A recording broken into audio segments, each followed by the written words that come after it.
आज हम तत्वों की, कोई भी तत्व है उसकी परमाणु संख्या, द्रव्यमान संख्या, इलेक्ट्रॉन, प्रोटॉन और न्यूट्रॉन की संख्या है वो कैसे निकालते हैं उसके बारे में बात करेंगे। तो इनको निकालने से पहले इनके सिंबल क्या होते हैं, इनको कैसे दर्शाते हैं, कौन से सिंबल के द्वारा दर्शाते हैं उसके बारे में पता होना जरूरी है। तो तत्वों की परमाणु संख्या,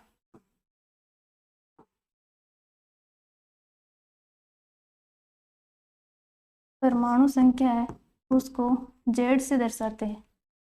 द्रव्यमान संख्या,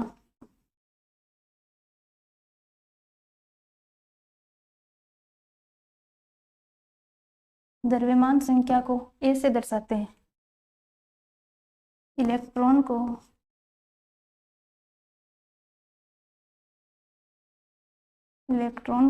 ई से दर्शाते हैं। प्रोटॉन को पी से दर्शाते हैं और न्यूट्रॉन को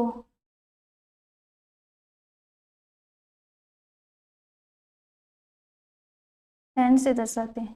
तो परमाणु संख्या है उसको जेड से, द्रव्यमान संख्या को ए से, इलेक्ट्रॉन को ई से और प्रोटॉन को पी से, न्यूट्रॉन को एन से दर्शाते हैं। कोई भी परमाणु,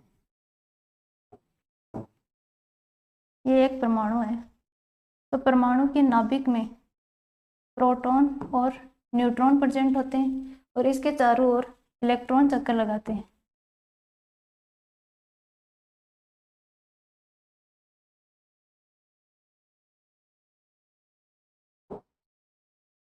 परमाणु के चारों ओर इलेक्ट्रॉन चक्कर लगाते हैं। तो हम परमाणु की संख्या कैसे ज्ञात करते हैं उसके बारे में देखते हैं। तो परमाणु की संख्या को जेड से दर्शाते हैं। तो ये हमारा परमाणु के नाभिक में प्रेजेंट प्रोटॉन की संख्या होती है उसको ही परमाणु संख्या कहते हैं। और इसके अलावा जो न्यूट्रल एटम होते हैं उनमें, न्यूट्रल एटम में जो इलेक्ट्रॉन की संख्या होती है वो भी परमाणु संख्या के बराबर होती है। तो इसे क्या लिख सकते हैं, जेड बराबर परमाणु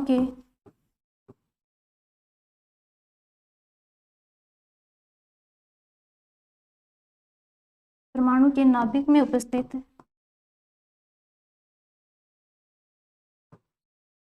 प्रोटॉन की संख्या, ये परमाणु संख्या कहलाती है। और इसके अलावा जो न्यूट्रल एटम होते हैं, उदासीन परमाणु, जो उदासीन परमाणु होते हैं उनमें उपस्थित इलेक्ट्रॉन की संख्या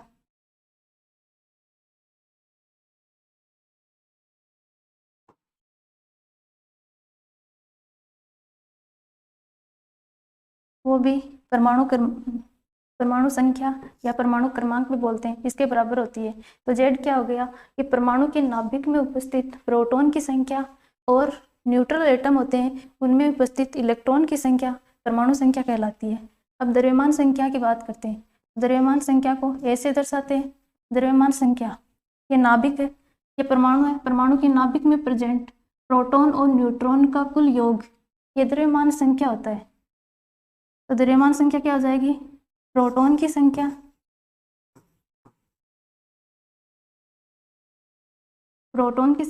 प्लस न्यूट्रॉन की संख्या।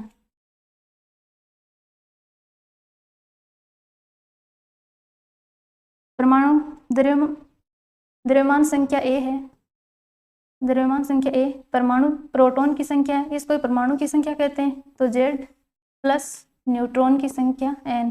तो ये हमारा द्रव्यमान संख्या का फॉर्मूला हो गया, जेड द्रव्यमान संख्या ए बराबर जेड प्लस एन। यहाँ से हम न्यूट्रॉन की संख्या निकाल सकते हैं।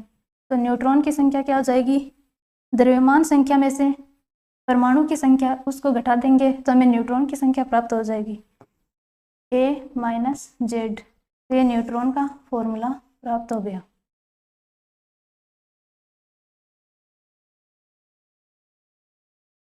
कोई भी तत्व है उसको एक सिंबल के द्वारा, प्रतीक के द्वारा रिप्रेजेंट करते हैं। जैसे अक्स, यहाँ पर परमाणु संख्या जेड आएगा और यहाँ पर द्रव्यमान संख्या ए।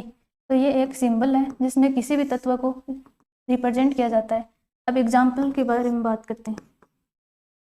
जैसे एल्यूमिनियम है, तो एल्यूमिनियम में एल्यूमिनियम की परमाणु संख्या यानी Z का मान 13 होता है और द्रव्यमान संख्या A का मान 27 होता है। तो अगर आपको पूछा जाए कि इसमें इलेक्ट्रॉन, प्रोटॉन और न्यूट्रॉन की संख्या क्या होगी, प्रोटॉन, इलेक्ट्रॉन और न्यूट्रॉन की संख्या क्या होगी, एल्यूमिनियम है।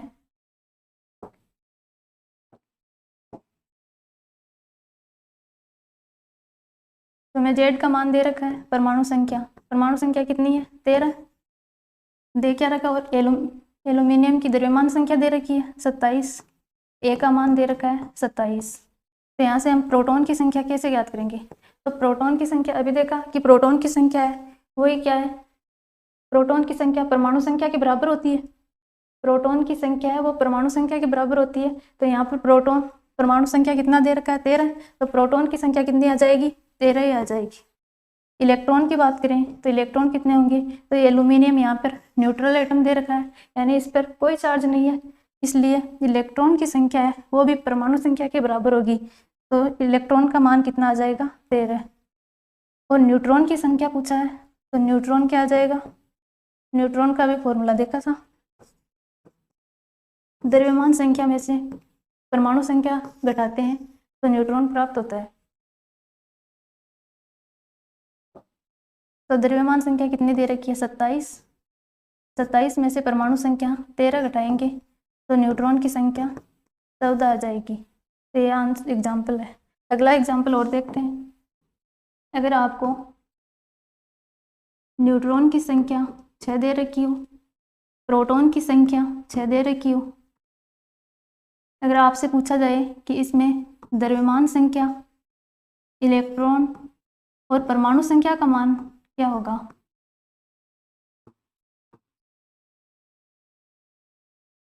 परमाणु संख्या का मान क्या होगा और इसका सिंबल क्या होगा, यानी प्रतीक कैसे रिप्रेजेंट करेंगे इसको, इसका प्रतीक क्या होगा। तो यहाँ प्रोटॉन की संख्या दे रखी है, प्रोटॉन की संख्या है वो परमाणु संख्या के बराबर होती है, तो Z का मान कितना हो जाएगा, प्रोटॉन की संख्या के बराबर, तो Z आ जाएगा 6। इलेक्ट्रॉन की संख्या कैसे निकालेंगे, इलेक्ट्रॉन की संख्या भी परमाणु संख्या के बराबर होती है, तो इलेक्ट्रॉन भी 6 हो जाएंगे। और द्रव्यमान संख्या कैसे निकालेंगे, जिसमें द्रव्यमान संख्या क्या फॉर्मूला है, प्रोटॉन प्लस न्यूट्रॉन की संख्या। तो यहाँ पर प्रोटॉन यानी परमाणु संख्या 6 दे रखी है प्लस न्यूट्रॉन की संख्या भी 6 दे रखी है, तो इसका आंसर आ जाएगा 12। तो इसका प्रतीक के रूप में कैसे व्यक्त करेंगे, तो परमाणु संख्या हमें 6 दे रखी है तो 6 पर कार्बन आता है और परमाणु संख्या 6 है, इसकी द्रव्यमान संख्या 12 हो जाएगी, तो ये इसका आंसर हो जाएगा। अगला एग्जाम्पल देखते हैं। और कैल्शियम दे रखा है, कैल्शियम की परमाणु संख्या है वो 20 होती है, द्रव्यमान संख्या 40 है। तो आपको पूछा जाए कि इसमें इलेक्ट्रॉन, प्रोटॉन और न्यूट्रॉन की संख्या क्या होगी, इलेक्ट्रॉन, प्रोटॉन और न्यूट्रॉन की संख्या क्या होगी, तो इसका आंसर क्या होगा, प्रोटॉन की संख्या जो परमाणु की संख्या होती है वही प्रोटॉन की संख्या होगी। तो परमाणु की संख्या कितनी दे रखी है, 20, तो प्रोटॉन की संख्या भी 20 हो जाएगी। इलेक्ट्रॉन की संख्या कैल्शियम न्यूट्रल एटम दे रखा है, तो इलेक्ट्रॉन की संख्या है वो भी परमाणु संख्या के बराबर होगी, तो इसका आंसर भी 20 होगा। न्यूट्रॉन की संख्या, न्यूट्रॉन क्या होता है, द्रव्यमान संख्या में से परमाणु संख्या को घटा देंगे तो हमें न्यूट्रॉन की संख्या प्राप्त हो जाएगी, यही फॉर्मूला था। तो न्यूट्रॉन द्रव्यमान संख्या कितनी है, 40 माइनस परमाणु संख्या या प्रोटॉन की संख्या कितनी है, 20, तो न्यूट्रॉन की संख्या है वो भी 20 हो जाएगी, ये आंसर है। तो आज अपन ने परमाणु संख्या, द्रव्यमान संख्या, इलेक्ट्रॉन, प्रोटॉन और न्यूट्रॉन की संख्या को कैसे निकालते हैं उसके बारे में बात की थी।